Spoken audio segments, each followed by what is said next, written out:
El viento del desierto egipcio golpeaba las velas del pequeño barco mientras una sombra teñía el horizonte de rojo. Era el 28 de septiembre del año 48 a.C. Cneo Pompeyo Magno, conocido por 3 continentes como el Grande, estaba a punto de pisar el último suelo que vería con vida.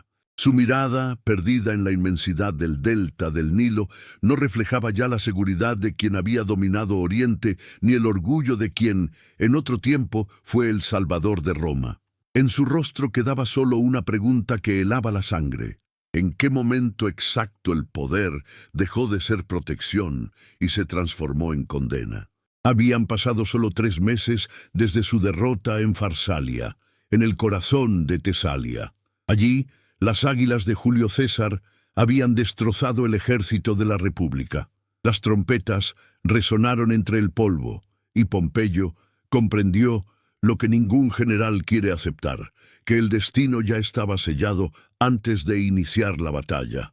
Ahora, mientras su nave avanzaba hacia las costas alejandrinas, el hombre que había querido salvar la República Romana era un fugitivo. ¿Podía un héroe caer tan rápido como había ascendido? ¿O Roma simplemente se cobraba el precio inevitable de su ambición? Si te apasiona descubrir la historia que los libros de texto omitieron, suscríbete ahora y activa la campana. Aquí desenterramos el pasado sin censura. Roma había sido su escenario, su conquista, su orgullo. Desde joven había aprendido que la gloria no se concede, se arrebata. Con apenas 22 años comandó legiones y aplastó rebeliones. Derrotó a Sertorio en Hispania, erradicó la piratería en el Mediterráneo en solo 3 meses, y sus triunfos resonaron como truenos desde Asia hasta África. El Senado lo aclamó como Magnus, pero detrás de aquella máscara de virtud republicana se ocultaba una obsesión fría: ser el hombre indispensable. César, en cambio, era distinto. Había forjado su poder no solo con la espada, sino con las mentes. Mientras Pompeyo confiaba en el prestigio de su nombre, César construía lealtad entre los marginados, los tribunos y los soldados. Cuando sus destinos chocaron, Roma se partió en 2. El río Rubicón se convirtió en frontera simbólica entre la legalidad y la traición, entre la historia y el mito. Era el año 49 a.C., cuando César cruzó aquel curso de agua con una sola frase: Alea iacta est. A partir de ese instante, Pompeyo, que juraba defender la República, se convirtió en su general exiliado. Roma le temía tanto como le admiraba. Su poder carecía de alma. César, en cambio, sabía capturarla. 3 años antes de aquel amanecer egipcio, Pompeyo había contemplado desde su villa en Miseno las aguas tranquilas del Golfo de Nápoles. Desde allí soñaba con perpetuar la República. Ahora, mientras observaba las torres alejandrinas acercarse, comprendía la ironía. Cada paso dado en favor del Senado lo había alejado del pueblo. Cada victoria le había costado una parte de sí. En el puerto, soldados egipcios aguardaban junto al agua. A su lado, un joven pálido de nombre Septimio sujetaba una carta lacrada. Había sido oficial romano, fiel a Pompeyo en campañas pasadas. Pompeyo, al verlo, sonrió, confiado. Podía imaginar que esa sonrisa sería su sentencia. El año 48 a.C. había sido devastador. En Dyrrachium, Pompeyo había hecho retroceder a César y casi logró una victoria decisiva, pero prefirió esperar. Aquel error lo perseguiría para siempre. En Farsalia, sus propias legiones lo traicionaron con su silencio. Esperaban órdenes que nunca llegaron. Las líneas se rompieron, el polvo cubrió el sol, y el ejército más poderoso del planeta se desmoronó ante un hombre que comprendía mejor el alma de su tropa que cualquier estrategia. Mientras tanto, en Alejandría, el faraón Ptolomeo XIII, de solo 13 años, enfrentaba otra guerra, la de su propia familia. Su hermana Cleopatra había sido expulsada de la capital y estaba al mando de un ejército en Siria. Cuando Pompeyo pidió asilo, Ptolomeo consultó a sus consejeros, entre ellos el astuto Potino y el general Aquilas.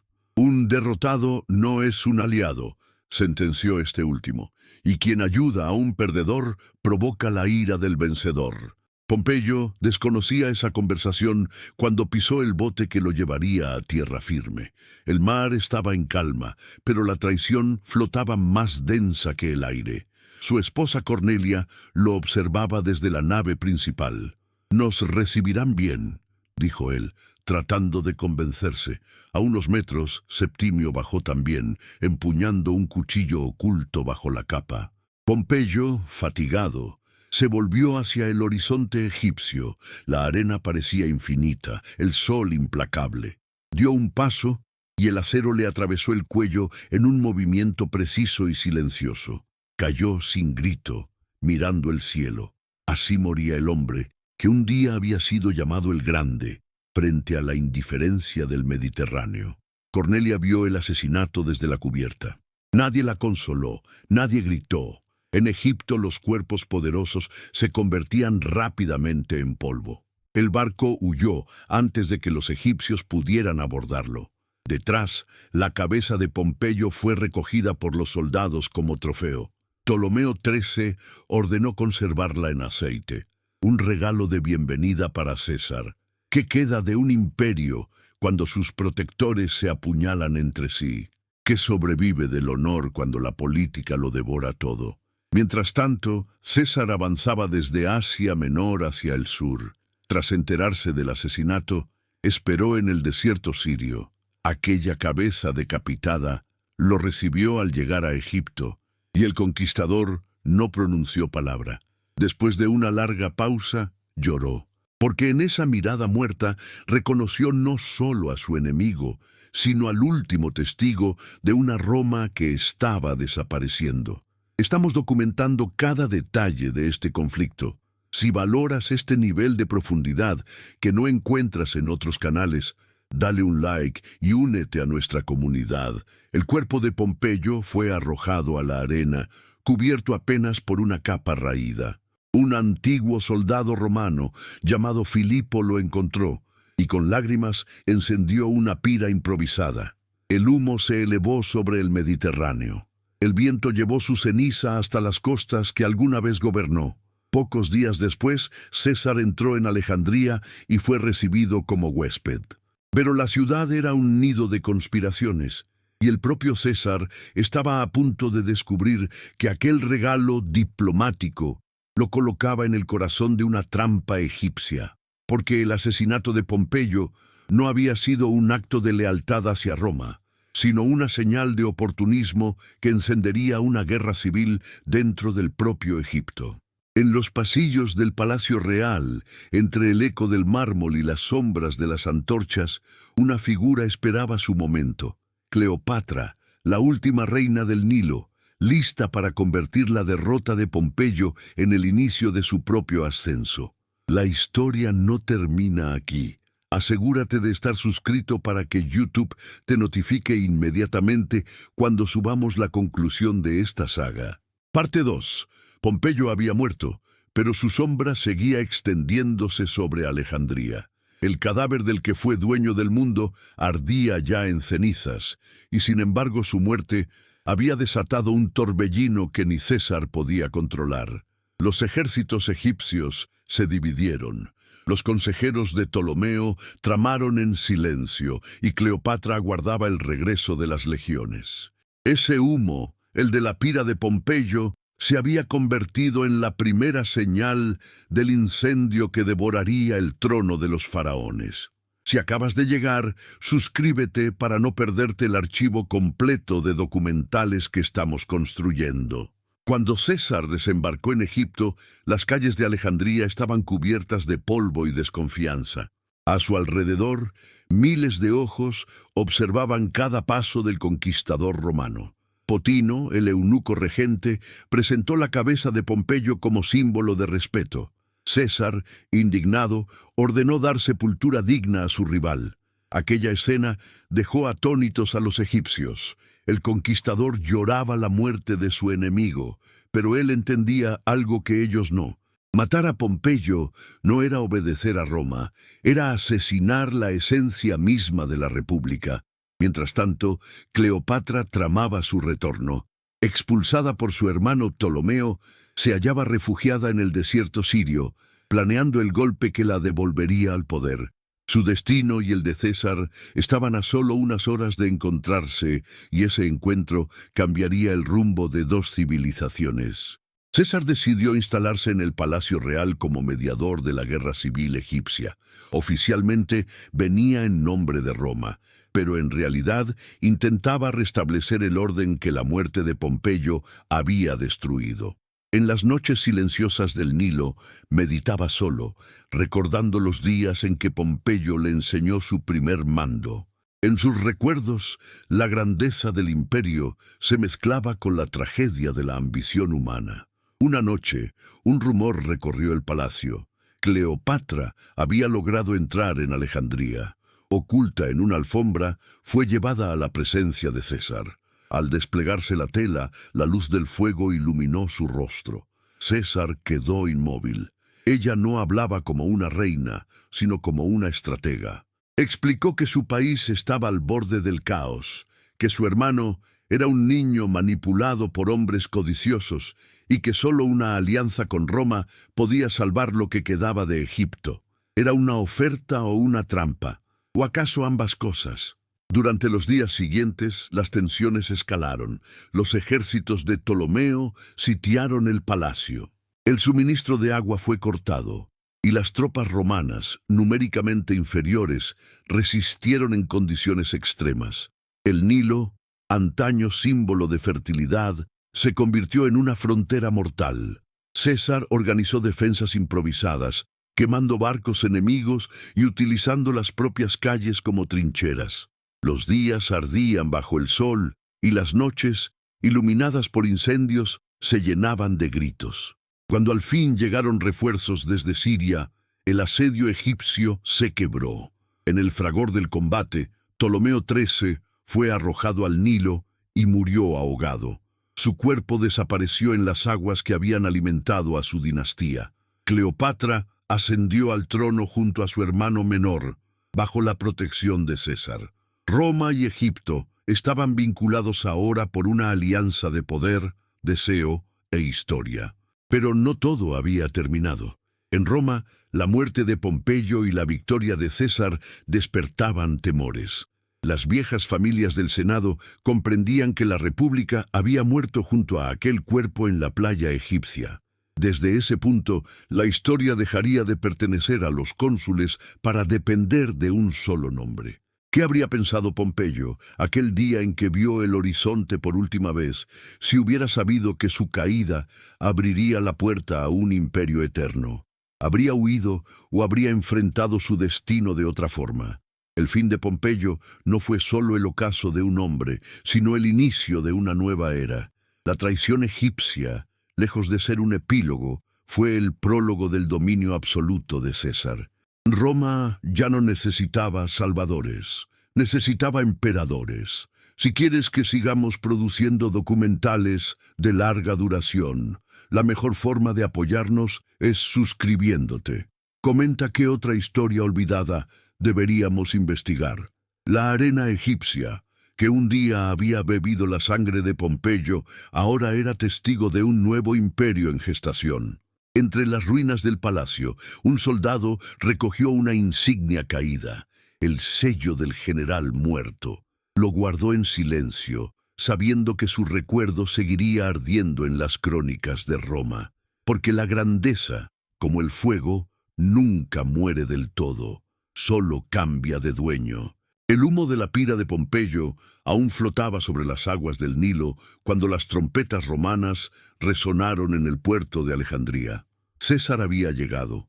Su rostro, curtido por las campañas de Galia y por el peso invisible del poder, no expresaba victoria, sino luto. Ante sus ojos le ofrecieron la cabeza de su antiguo aliado, su rival, su amigo.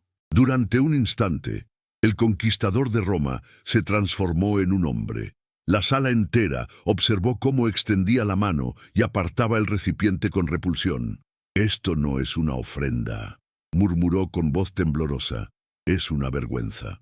Pompeyo había sido más que un enemigo, había sido símbolo de la República.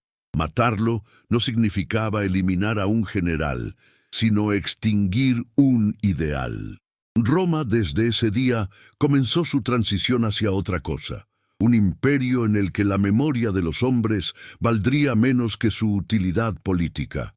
Y César, aunque lo comprendía, sabía también que debía actuar con frialdad. No podía desatar su cólera allí, en tierra extranjera. Por ahora debía sonreír. Si acabas de llegar, suscríbete para no perderte el archivo completo de documentales que estamos construyendo. Esa noche, el aire del Palacio Real estaba cargado de incienso y desconfianza. Ptolomeo XIII, apenas un niño de 13 años, se sentó frente al romano, acompañado de sus consejeros Potino y Aquilas. Fingieron cortesía, pero César percibió el veneno en cada gesto. Potino hablaba a través de un traductor, prometiendo cooperación y fidelidad. César lo observaba con calma, con esa serenidad que solo tienen los hombres que ya saben quién miente ante ellos. Mientras tanto, Cleopatra, la desterrada hermana del faraón, tramaba su retorno. Desde el desierto planeaba su entrada triunfal en Alejandría. No tenía ejército suficiente, pero poseía algo más poderoso: visión. Sabía que César no resistiría su carisma ni su inteligencia. Y así fue. Era una noche sin luna cuando un sirviente llevó un bulto al palacio. Los guardias, sin sospechar, permitieron el paso. En la cámara de César, aquel bulto comenzó a moverse. Al desplegar la alfombra, una figura emergió de entre las telas: Cleopatra. Tenía los ojos cargados de fuego y una voz que combinaba desafío con elegancia. «He venido a reclamar lo que me pertenece», dijo sin inclinar la cabeza. «Egipto no será gobernado por un niño, ni dominado por eunucos». César la escuchó, y el curso de la historia cambió para siempre. ¿Podía un encuentro alterar el destino de dos imperios? ¿O simplemente revelar una alianza que el tiempo ya había decidido? Durante los días siguientes, Alejandría entera se sumió en un torbellino. El joven faraón sintió que el control se le escapaba. César, en nombre de Roma, anunció que mediaría entre los hermanos. Potino y Aquilas, humillados, juraron venganza. En los patios del palacio, las piedras talladas del pasado faraónico parecían observar la inminente tragedia. Las aguas del Nilo se tiñeron de sangre antes de que la guerra comenzara.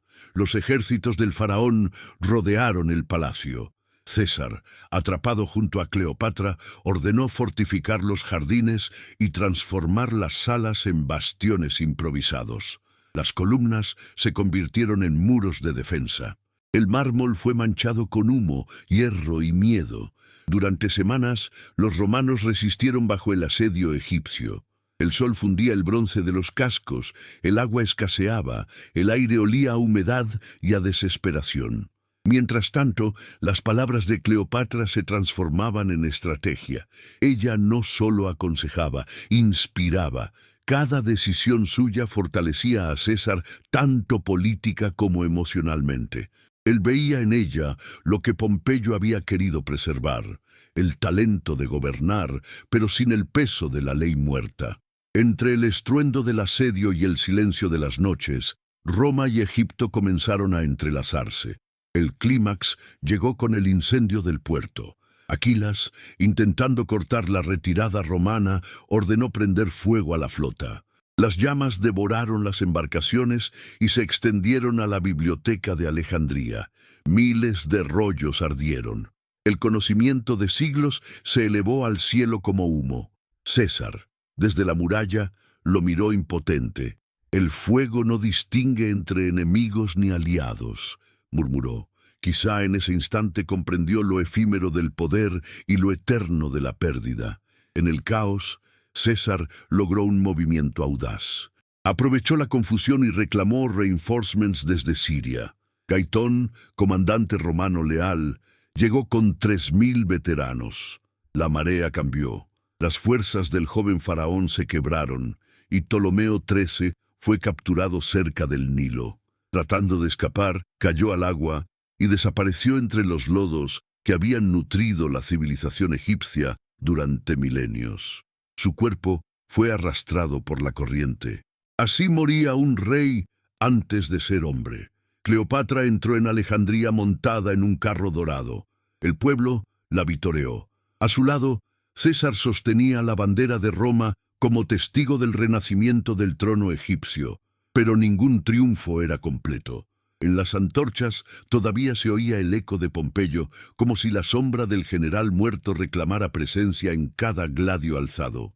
¿Fue el destino quien unió a César y Cleopatra o la ambición disfrazada de pasión? Las semanas siguientes consolidaron una alianza que Roma jamás había previsto. Cleopatra dio a luz a un niño, Cesarión. Para ella era la promesa de una dinastía. Para él, tal vez un símbolo de inmortalidad. En la soledad de sus noches en el Nilo, César sentía la paradoja. En la tierra donde los faraones buscaban la eternidad, él había encontrado la mortalidad de todos los imperios. Mientras las construcciones renacían y los templos volvían a llenarse de incienso, las noticias llegaban desde Roma. Los antiguos senadores murmuraban, temerosos del nuevo poder absoluto del conquistador. El asesinato de Pompeyo había liberado una energía que ahora se transformaba en dictadura. César comprendió, tarde, que el lugar que Pompeyo había ocupado necesitaba ser llenado por otro. El círculo se cerraba. La arena del desierto, testigo de la sangre romana, volvía a absorber secretos. El viento levantaba ecos de nombres perdidos. Craso, Pompeyo, César. 3 hombres que habían dominado el mundo y que habían caído víctimas de la misma ambición. Roma, mientras tanto, aprendía a rendirse ante su nuevo amo. César abandonó Egipto junto a su ejército victorioso, pero su mente no hallaba reposo. Sabía que los mismos hombres que habían condenado a Pompeyo tramaban ahora en su contra. Los conspiradores preparaban Roma para otro golpe, convencidos de que ningún mortal debía ocupar el lugar de los dioses. Alejandría quedó atrás, bañada en una luz dorada, como una promesa o una advertencia. La traición, aquella que había comenzado con Pompeyo, regresaría a cobrar su precio, porque Roma siempre exige un sacrificio. En marzo del 44 a.C., cuando los idus se levantaron sobre el foro, la historia repitió su sentencia. César, atravesado por cuchillos, cayó a los pies de una estatua de Pompeyo. El mármol del antiguo rival fue la última visión del dictador moribundo. Allí, en ese instante, Roma cerró su ciclo de hierro y sangre. Pompeyo, en muerte, había vencido. ¿Qué significado tenía la victoria si el precio era perder la República? ¿O acaso la República ya estaba muerta desde aquel día en Egipto, cuando se ofreció la cabeza de un amigo como regalo diplomático? El legado de Pompeyo no fue solo la memoria de un general, sino la advertencia silenciosa a todos los que creen dominar la historia. Su muerte marcó el punto exacto en que Roma dejó de ser una república de ciudadanos y se convirtió en el dominio perpetuo de los caudillos. Los siglos lo confirmarían. Del polvo de sus derrotas surgiría el modelo del imperio. Si quieres que sigamos produciendo documentales de larga duración, la mejor forma de apoyarnos es suscribiéndote. Comenta qué otra historia olvidada deberíamos investigar. La cabeza de Pompeyo ya no existe, pero su sombra sí. Habita en cada mapa trazado por conquistadores, en cada ciudad que perdió su libertad por promesas de orden. Las arenas del Nilo cubrieron su cuerpo, pero no pudieron enterrar su advertencia, que el poder absoluto siempre nace del miedo disfrazado de esperanza. Y así, mientras el sol cae sobre las ruinas egipcias, el eco de su nombre continúa viajando con el viento. Pompeyo, el grande, el vencido, el eterno. Roma, año 31 a.C. El viento del Adriático arrastraba el olor a pólvora y sal. Las trompetas de la flota retumbaban frente a las costas de Accio. En lo alto del mástil principal, Marco Vipsanio Agripa observaba las velas enemigas desplegarse sobre el horizonte. En el centro de esa armada estaba Marco Antonio, último defensor del sueño alejandrino, junto a Cleopatra. La guerra final había comenzado y el eco de Pompeyo resonaba aún en la conciencia de Roma. Cada ejército, cada grito, cada bandera ondeante era descendiente directo de aquella traición en la playa egipcia. Pompeyo había muerto hacía casi 2 décadas, pero su espíritu, esa mezcla de grandeza y caída, seguía guiando el destino de los hombres. César había sido traicionado y de su sangre había nacido otro conquistador, Octavio, su heredero adoptivo. El joven que una vez fue espectador de las guerras civiles se había convertido en el arquitecto de una nueva Roma. Desde las cenizas de la República levantaría un orden distinto, uno que no dependiera ya de la virtud, sino de la permanencia. Nadie podía imaginar que esa batalla naval definiría el rostro del mundo durante los próximos 4 siglos. La noche anterior al combate, los campamentos estaban en silencio. Marco Antonio paseaba junto al fuego, en la orilla de una playa que olía a hierro y melancolía. A su lado, Cleopatra escribía una carta. No hablaban. Sus miradas, perdidas en el reflejo del agua, parecían buscar a los espectros de Pompeyo y César. Ambos sabían que el amanecer traería no solo guerra, sino juicio. «Roma no perdona a los que aman demasiado», dijo ella finalmente. Antonio sonrió, cansado. «Roma ya no es Roma», respondió. «Roma es un hombre con un solo nombre». ¿Podía un mundo nacido de la venganza sostenerse sobre la paz? Cuando las primeras luces tocaron las velas, el mar se convirtió en un espejo de fuego. Las galeras chocaron con fuerza. Los arpones cruzaron el aire. Durante horas, Antonio intentó sostener la línea central, pero la flota de Agripa maniobró con precisión mortal. Una maniobra envolvente cortó su retirada. En lo alto del acantilado, Octavio observaba sin emoción aparente. Sabía que cada barco hundido no era solo enemigo, sino pasado. En medio del caos, Cleopatra ordenó retirar su flota. Las velas egipcias se alejaron de la batalla, y Antonio, al verla partir, sintió cómo el mundo se desmoronaba. 2 días más tarde, su ejército se rindió. El ruido del combate se apagó. Roma había vencido, y con ella nacía oficialmente el imperio. Si te apasiona descubrir la historia que los libros de texto omitieron, suscríbete ahora y activa la campana. Aquí desenterramos el pasado sin censura. Octavio entró en Alejandría sin derramar más sangre. Encontró a Antonio moribundo entre los brazos de Cleopatra. No hubo palabras, solo miradas que comprendían lo inevitable. Días después, Cleopatra desapareció del mundo como había vivido, envuelta en mito. Una mordida de áspid y el silencio eterno del Nilo. Egipto se convirtió en provincia romana. La última herencia de Pompeyo, la sombra de su tragedia, completaba su círculo final. Roma celebró su victoria, pero nadie habló ya de república. Octavio adoptó el título de Augustus. No necesitaba coronas. El Senado las ofrecía sin pedírselo. El poder absoluto había aprendido a vestirse de legalidad. Años después, un día de verano, el emperador se detuvo frente a la estatua de Pompeyo, erigida nuevamente en el campo de Marte. La tocó con respeto. «Tu error», murmuró, «fue confiar en que las leyes bastarían para contener el poder». Luego levantó la vista y añadió, «Yo haré que Roma dure más que sus dioses». Desde entonces, la ciudad cambió su alma. Las águilas republicanas se transformaron en símbolos imperiales. Los templos se poblaron de estatuas de emperadores. Las legiones dejaron de luchar por ideales y pelearon por dinastías. Sin embargo, el nombre de Pompeyo persistía, como si el tiempo se negara a olvidarlo. ¿Había realmente caído el grande o seguía gobernando desde la memoria de sus errores? El legado de Pompeyo era paradójico. Todo lo que quiso proteger fue destruido, pero su caída enseñó a Roma la necesidad de controlar el poder con poder.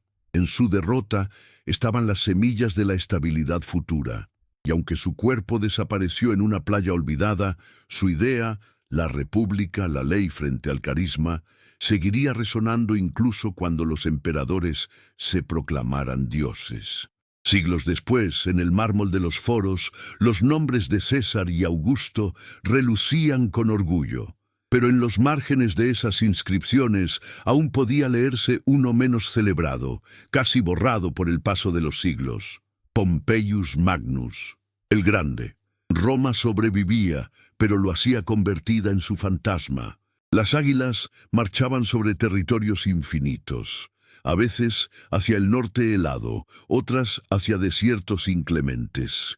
En cada frontera, un soldado recordaba los versos que hablaban de Pompeyo, el hombre que lo tuvo todo, que perdió por esperar y que murió confiando en la lealtad equivocada. Estamos documentando cada detalle de este conflicto. Si valoras este nivel de profundidad que no encuentras en otros canales, dale un like y únete a nuestra comunidad. En el Senado ya nadie discutía leyes, solo se aprobaban honores. La República había muerto 2 veces, primero con un cuchillo, luego con aplausos. La guerra civil se había transformado en mitología y el pueblo, el mismo que antaño temía dictadores, ahora pedía emperadores. Pero el tiempo, como el Nilo, nunca deja de fluir. Siglo tras siglo, cada caudillo que soñó con inmortalidad enfrentó la misma pregunta: ¿cuánto tarda el poder en convertirse en su propia ruina? Desde las ruinas del viejo mundo, los historiadores seguirían evocando aquel instante en Egipto donde la historia giró para siempre. Donde un barco tocó costa, un cuchillo brilló y un hombre comprendió, demasiado tarde, que no era Roma quien estaba rodeada, sino él. Penetrado por su propia vanidad, rodeado por las consecuencias de sus decisiones. Si quieres que sigamos produciendo documentales de larga duración, la mejor forma de apoyarnos es suscribiéndote.